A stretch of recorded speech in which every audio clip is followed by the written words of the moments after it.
नमस्ते मित्रों। हिंदी की खूबसूरत, उम्दा और सामयिक कहानियों के चैनल में आपका स्वागत है। आज सुनिए आधुनिक लेखिका डॉक्टर संगीता झा की लिखी हुई कहानी यू टर्न। तो शुरू करते हैं कहानी यू टर्न। मम्मा, मैं कॉलेज से सीधे लाइब्रेरी चली जाऊंगी, वहाँ से आरोही के घर। हम सब साथ मस्ती करेंगे। मेरा वेट मत करना, खाना भी बाहर खा कर आऊँगी। मैं कुछ जवाब दे भी पाती उससे पहले बेटी ने फ़ोन काट दिया।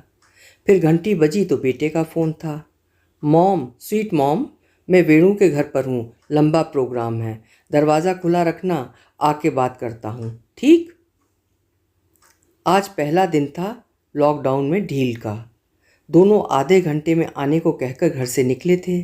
मुझसे तो कहा कॉलेज से बुक्स का पता करेंगे और प्रोफेसर्स से भी मिलेंगे। मैं अब पशुपेश में पड़ गई कि सर पर बैठे हुए पति को क्या जवाब दूंगी। शादी के शुरू के दिनों में जब मैं और माधव यानी मेरे पति अकेले थे, तब भी हमारी ज़िंदगी में कोई रोमांच नहीं था। वो अपने ऑफिस के काम में और मैं घर सजाने में लगी रहती थी। बच्चे हुए तो मैं उन्हें बड़ा करने में और वो नाम और पैसा कमाने में लगे रहे।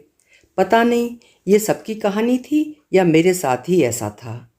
बचपन से घर पर भी यही देखा था, पापा को दहाड़ते और अम्मा को संभालते। लगा शायद यही जीवन है और ऐसे ही जीते जाना है। घर पर मैं तो ठीक ठाक ही रहती थी, लेकिन भाई बुड़बुड़ाते रहते थे। मैं तो यहाँ माँ से बेहतर मैनेजर थी, सो बच्चों को बड़बड़ाने की ज़रूरत नहीं थी। बच्चों की पढ़ाई, दवाई, स्कूल सब कुछ मैं संभालती थी और कभी लगा ही नहीं कि कोई मुझे सहारा दे। ऐसी ज़िंदगी शायद सबकी होती होगी। काफ़ी समय तक ऐसा ही सोचती थी। एक बार मैं और बच्चे राखी पर भाई के घर गए।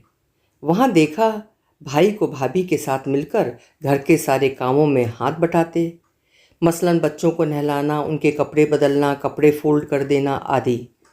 दिल के किसी कोने में कुछ देर के लिए टीस हुई, फिर घर वापस आने पर सब भूल गई। वैसे भी मैं रोमांटिक किस्म की नहीं थी और पति की बेरुखी ने मुझे और खुद से रूबरू करा दिया था। समय बचता ही नहीं था और बचा भी तो कभी बीके शिवानी तो कभी श्री श्री रविशंकर जी के रिकॉर्डेड प्रवचन सुनकर ही खुश हो जाती। परेशानी तो अब कोरोना महाशय ने कर दी। पति का दफ्तर पूरी तरह से घर में शिफ्ट हो गया, यानी वर्क फ्रॉम होम। 1 महीने तक तो लगा जैसे कोई गेस्ट घर पर है और हम उसकी सेवा कर रहे हैं। बच्चे अपने अपने कमरों में और मैं घर के सारे कामों में। बच्चों को भी पिता नाम के प्राणी को देखने की आदत ही नहीं थी। बेटा घर सफाई और बेटी किचन के कामों में मेरी मदद करती थी। पति दूर से ही सारी उथल पुथल देखते रहते थे, मेहमान जो थे। एक दिन मैं हमेशा की तरह नहाने के बाद आईने के सामने अपने बालों को झाड़ रही थी। ऐसा लगा पीछे से कोई मुझे लगातार निहार रहा है। पीछे मुड़ने पर पाया कि वो पतिदेव थे। बाप रे, मेरे तो पूरे बदन में सिहरन सी हो उठी। तुम अपने बालों को खुला क्यों नहीं रखती हो, रेशम से हैं? पतिदेव ने कहा और पास आकर मेरे बालों को सहलाने लगे तो मैं शर्म से लाल लाल हो गई। उम्र कोई भी हो, प्यार और प्रशंसा की ज़रूरत तो हमेशा रहती है। मैं बालों को खुला ही छोड़ तुरंत रसोई में चली गई। पति के हमेशा बाहर रहने से बच्चों का मेरे ऊपर पूरा अधिकार रहता था। बेटे ने आवाज़ लगाई, कहाँ हो माँ, बड़े जोरों की भूख लगी है। मैंने कहा, आई आई, बस 2 मिनट। बाहर आई तो पाया बेटा गुस्से से नथुने फड़फड़ा रहा था कि उसकी यानी केवल उसकी माँ, एक आदमी चाहे वो उसका बाप क्यों ना हो, के साथ इतनी देर एक कमरे में क्या कर रही थी। मैं धीरे से मुस्कुरा दी। बेटा गुस्से से उठकर जाने लगा। मैंने कहा, तेरे पसंद की पूरी कचौरी बनाने वाली हूँ, सारी तैयारी कर रखी है, तलना बाकी है। बेटा जोर से चिल्लाया, आप ही खाओ और अपने पति को खिलाओ। मैं अवाक कि क्या कहूँ। मेरे खुले बालों को देख बेटे का पारा आसमान पर पहुंच गया। गुस्से में बेटा टेबल छोड़कर कमरे में चला गया। थोड़ी देर बाद पति हंसते हुए टेबल पर आए। मुझे उदास देखकर मेरे साथ खड़े हो मेरे बालों को चेहरे से पीछे करते हुए कहने लगे, अरे तुम उदास अच्छी नहीं लगती, क्या हुआ? मैं धीरे से बोली, मुझे रसोई में आने में देर हुई तो बबलू गुस्से में बिना खाए वापस कमरे में चला गया।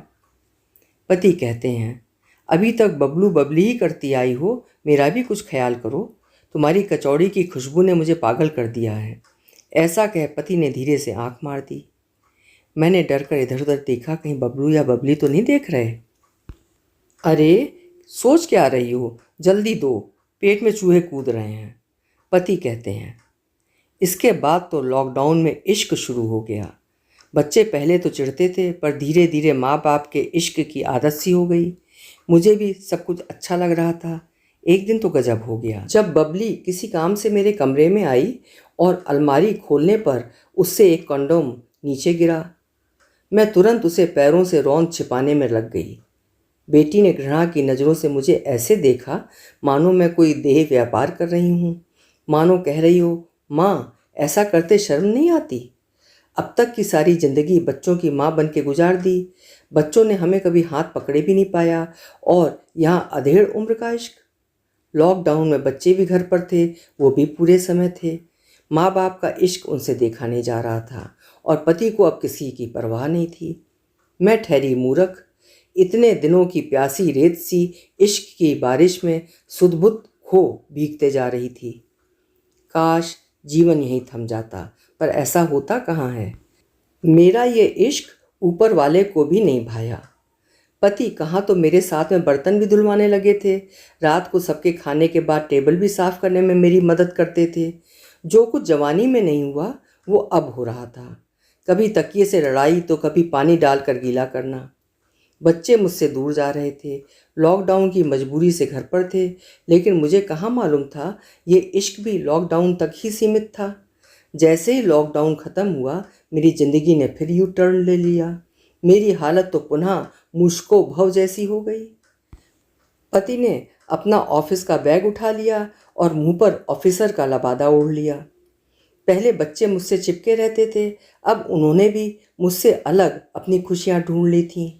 हाय करोना, तूने मुझसे सब कुछ छीन लिया।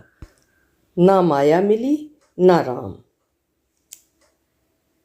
अभी आप सुन रहे थे डॉक्टर संगीता झा की लिखी हुई कहानी यू टर्न। बहुत ही मज़ेदार कहानी थी, आपने भी इसका आनंद उठाया होगा। आशा करती हूँ कहानी आपको पसंद आई होगी। फिर मिलेंगे। आपका समय शुभ हो, आनंदमय हो।